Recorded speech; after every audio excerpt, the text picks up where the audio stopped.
Hi, and welcome to Spooky Hours. My name's David Saunders, and today we're talking to John West, the author of Britain's Haunted Heritage. Now, John, you've joined us a few times on the Spooky Hours to talk about hauntings around the British Isles. But I asked you today. I said, "Well, what would be the really one that you really want to talk about?" And you said Borley, and I thought you said Borley Rectory. You said Borley Church. I thought, what more could possibly be said about Borley Rectory?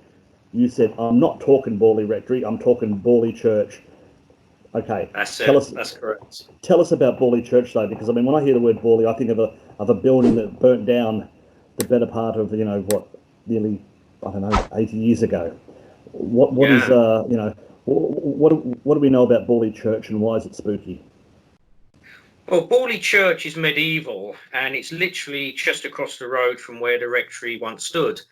And we all know about Harry Price and his investigation of Borley, but he was made aware of the fact that the church was haunted, but didn't seem particularly interested in it. I think he was so obsessed with the rectory that he ignored potentially a better investigation, a better haunting. For instance, Ethel Bull, a member of the Bull family who originally owned the rectory, made him aware that in the 19th century they opened up the vaults below the church and they found a load of coffins had been moved and there was no explanation for it. And I think they were the Waldegrave coffins as well, and they're connected with the nun of Borley. And he was also told about it was a Harry Bull, who was the Reverend there, that once he was in the church with a friend, and they heard taps outside, which then came into the church. And they followed these taps around, and they just couldn't find any explanation, any reason for it. And then there was the Reverend Henning, who took over the area. Although he wasn't obviously in the rectory because it had gone by then. But he was showing Harry Price around the church in 1947. And while he was talking about the church and the monuments and everything, the rooks outside suddenly became really agitated, and I mean agitated, more than normal. And Harry Price even commented on this and said, do they normally make that noise? And he said, no, I've never heard that before. And then they heard footsteps coming up the gravel path to the church. And Henning thought, oh, God, someone's going to come in and spoil our, little chat. And no one did. And when they went out there, there was no one to be seen. Now, Henning did a booklet on Borley Church, and he experienced quite a few things himself. For instance, he wrote about church bells were heard ringing inside when the church was locked. And he also wrote about in 1946, they used to have a Sunday school in the church, and the children were waiting for their teacher. And they heard someone walking up the gravel path, and whoever it was locked the door. And they couldn't get out, and they got really scared. And then the teacher came along, and she had to literally, unlock the door to get them out. And they could never explain how that had happened. Where the other person was, how they got hold of a duplicate key. Henning also mentioned that he'd heard the organ being played on several occasions, and other people had heard it. And people tried to sort of poo-poo this and claim that, it must have been the mice had got to the bellows and the air was being expelled slowly. And he tried that as an experiment, and no air was expelled naturally. And then someone said, it's kids have been doing it. And apparently there were a couple of boys who used to sneak into the church and play the organ and then hide behind the pews. But then the church was locked, and yet they still heard the organ being played. And as I said, other people heard it as well. And outside on the gravel path seems to be a centre of activity at Borley Church. People have heard footsteps. They smell incense, even embalming fluid and rotting flesh. And there was a couple in April 1946. I think it was John Durran and his girlfriend, and they were looking around the church and they heard someone walking up the path, and the latch was lifted, and they were expecting someone to walk in, and they didn't. And they went out there and there was not a soul to be seen. And I experienced a couple of strange things on the path myself. I've been there 5 times, and 3 of the occasions nothing happened. But I was walking up the path, and all I can describe it as, I walked into a zone of fear. I suddenly felt really scared, and there was an oppressive atmosphere. And then I walked forward and the feeling went, and then I walked back and it came back. And it was literally just like a sort of few square feet. And I've never experienced that before. And I've been back again. I never experienced it since. So I can't explain that. But on another occasion, I went there. I walked up the path, and my mobile phone was in my pocket, and it suddenly started taking photographs in rapid succession in my pocket. And it's never done it before, never done it since, and there's no explanation for it. All the photographs are blank. It would have been great if the nun had been on there, but I cannot explain that. And in September 1947, there was a chap called John May who went to the church one night, and he actually fell asleep in the porch, and he was woken up by the sound of the gate being opened and someone walking up the gravel path, and he was suddenly filled with a sense of dread and fear. And God, what was he going to see? And whatever it was walked past him. He heard the door being unlocked to the church, the door being opened and closed, and then the organ started being played.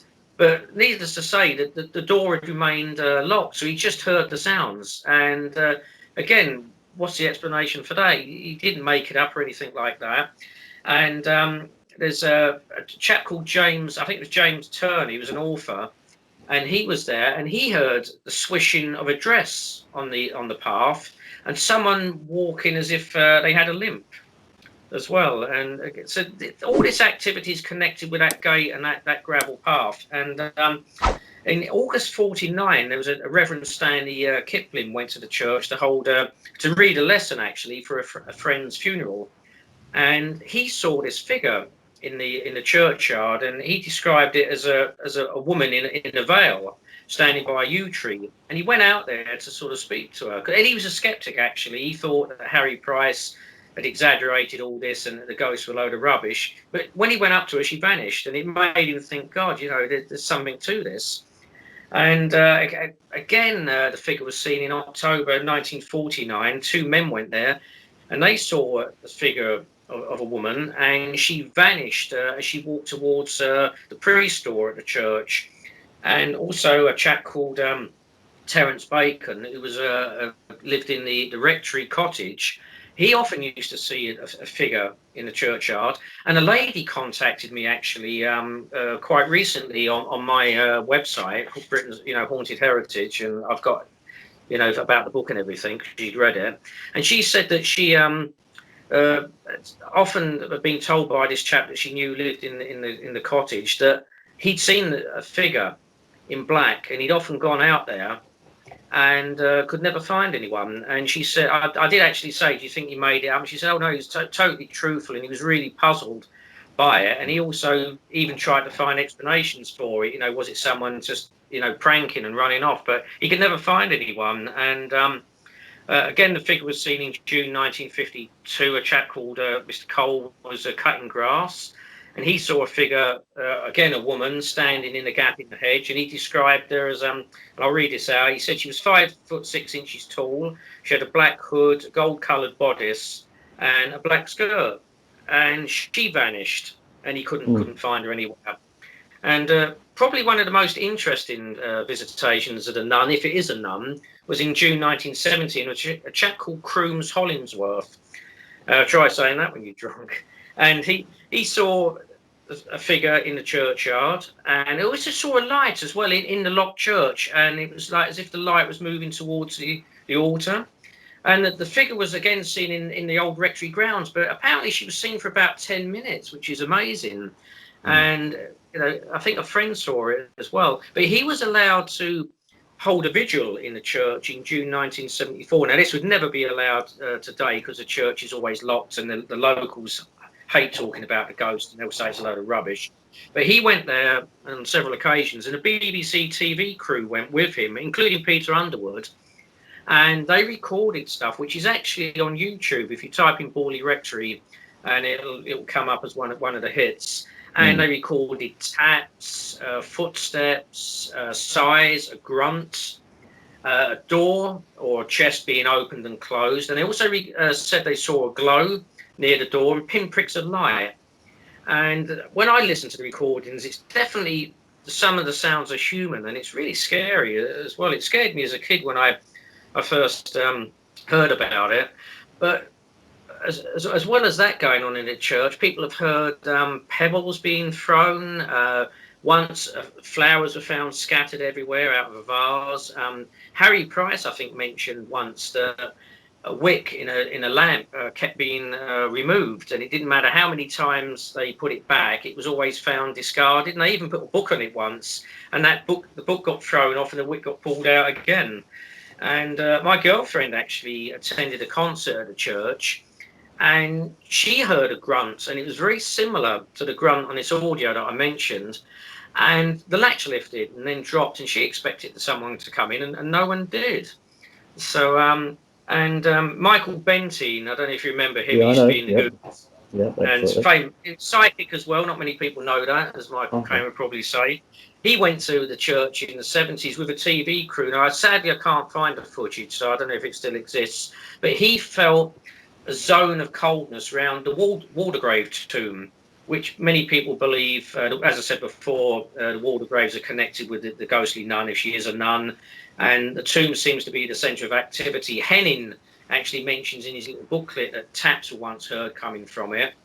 And Mark Alexander, who was the author of several ghost books, very Yep. well Passed written away. books. Passed away earlier this year. Did he? I didn't know Yeah. that. Oh, Yeah. that's a shame. Was he a very good author of all his books? He went there with a psychic, and she picked up a really negative feeling around the tomb.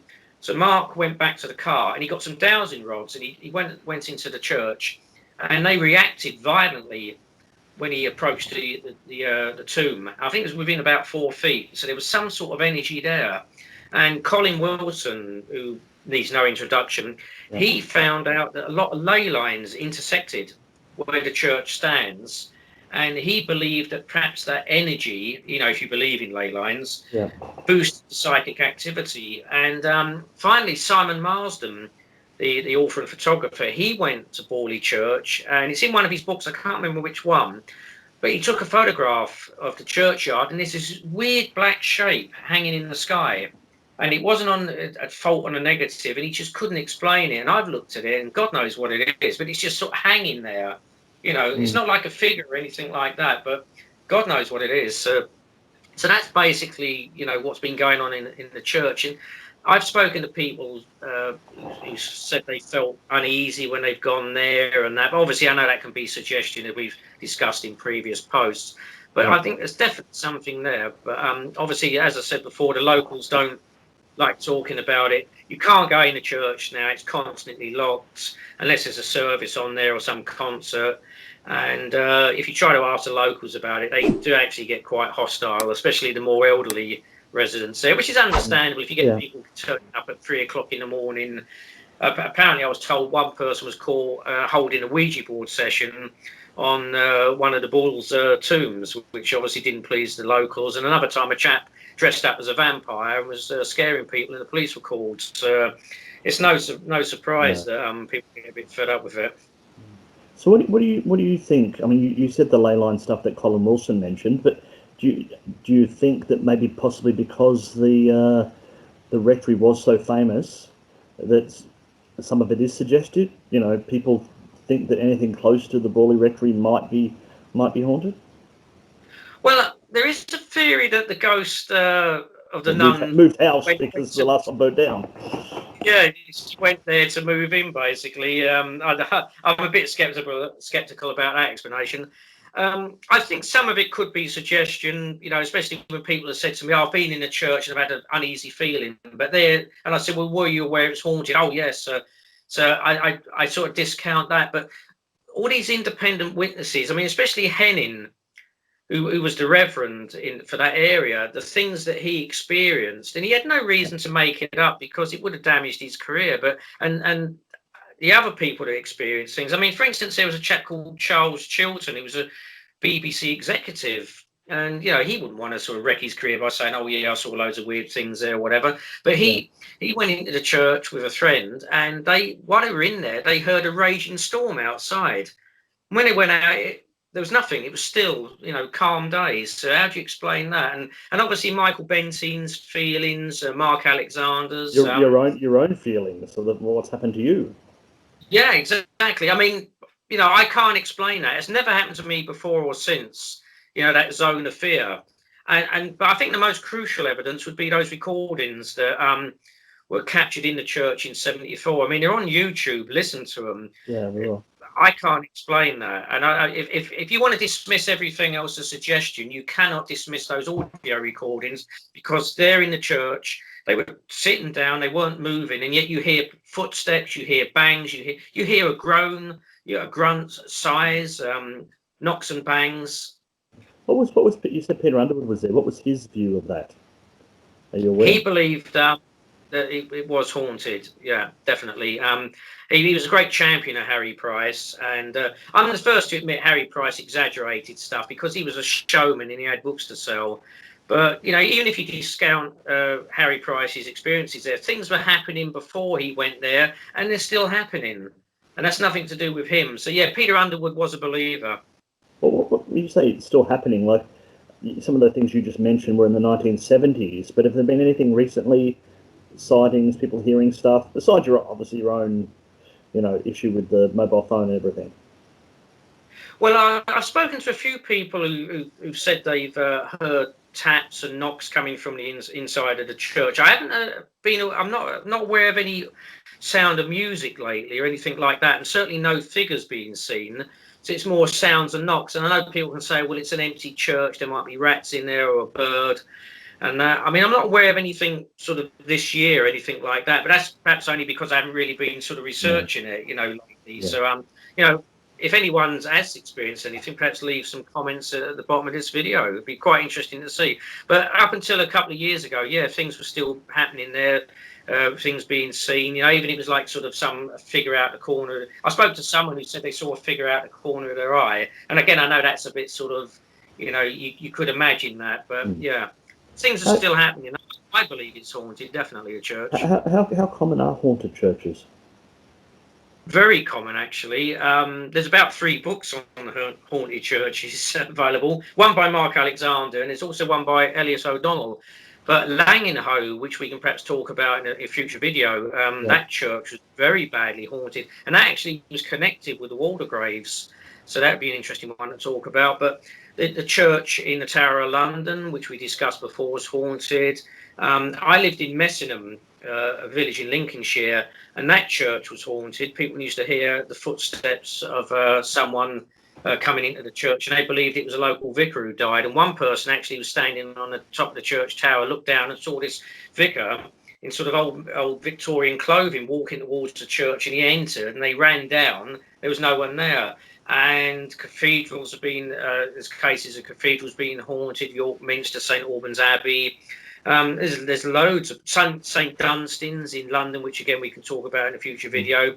That's haunted. So yeah, churches are they're quite common actually, hauntings in churches. People are surprised when I tell them this, but like I said, there's about at least 3 books devoted to the subject alone.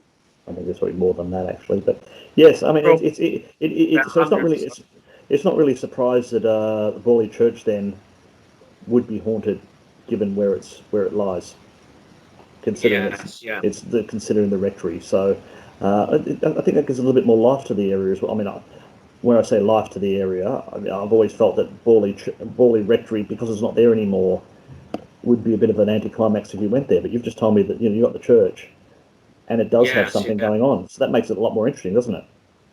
It does. It's just a shame that because of certain individuals who sort of, did things they shouldn't have done there in the way of ghost hunting, now the locals are totally against people going in and looking into the hauntings, and that's why the church is constantly locked. But there again, they have had problems with people like trying to chip bits off tombstones and that, so I can understand it being locked.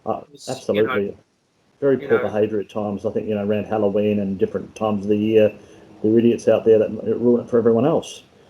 Exactly. They do have a lot of trouble there. I think the police are on constant standby over Halloween, ready to go up there, and they will arrest people if you're causing a nuisance. So, because people have even gone into some of the bungalow gardens, which are built on the site of the rectory and the grounds, and started holding seances. You don't go into someone's back garden and start at 2 o'clock in the morning and pull out a Ouija board.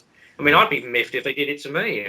Yeah, you would even put on the sprinklers or something, wouldn't you, if you had the chance? So, yeah. Anyway, thank you for that, John. Again, talking to you, I've learnt something today. So, John West, Britain's Haunted Heritage, fabulous book. We'll have the link down below. It's good catching up with you again. We're we've been doing this now for about 4 months. I note that both of our hair is slightly longer than it was at the start. It's very long. I'm set for my haircut tomorrow, so I'm a bit excited. So I'm probably my first haircut this year, and so we'll come back, and the next time you'll see me, and maybe see you with shorter hair, and maybe still a few shaggy dog tails though. I don't know. We'll see. Unless it's down to his shoulders like John Lennon, who knows? We don't know. We'll see how this all goes. Anyway, you take care, and we'll talk to you later, John. Thanks. Bye.